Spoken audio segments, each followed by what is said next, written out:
If you ever want your husband to be what you're dreaming he should be and praying he should be, there's one more thing you've got to do: trust him. Oh, I've said this to a few ladies. They said, "You don't know my husband." No, I don't. But I do know God's condition. I believe this is the great revolution that's coming. You can see the other side of it. It's women's lib. And women's lib, in my opinion, and I'm no sociologist, is the expression of frustrated womanhood who can't find men to trust. And in a way I sympathize with them. But I don't believe it's the divine solution. I believe you've got to do something about it. Listen, I want to give you two examples from the writings of Paul. I think there's a grace to trust people. I was talking to a lady the other day, or I was preaching on this the other day, and a lady came up to me at the end and I could see she was bursting. She said, "Mr. Prince, doesn't a man have to earn confidence?" Well, I'm not going to argue with that. But I think sometimes you've got to give it on credit.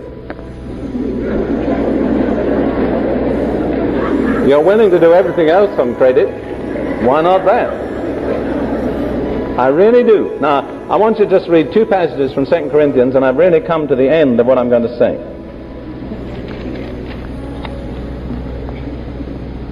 You've all doubtless read 1 Corinthians. You're aware that there were a lot of problems in the Corinthian church. There was a man who had his father's wife. There was drunkenness at the Lord's table. There was disorder. There was faction. There was jealousy. It was not a model church. And yet in his second epistle, Paul says this. I just want to read these two passages. 2 Corinthians chapter 2 and verse 3.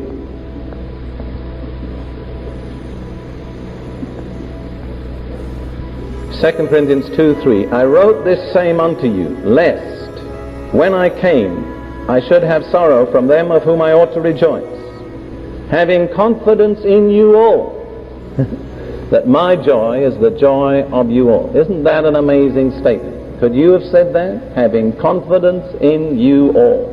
Who gave him that confidence? The Lord. What made him able to help those people? His confidence in them. If you don't have confidence in someone, I don't think you can ever help them. It's a necessary requisite for being a blessing. Chapter 7, verse 16. The last verse of chapter 7. I rejoice therefore that I have confidence in you in all things. Could you believe that? He could have given 15 good reasons to have no confidence in the Corinthian church, but he didn't.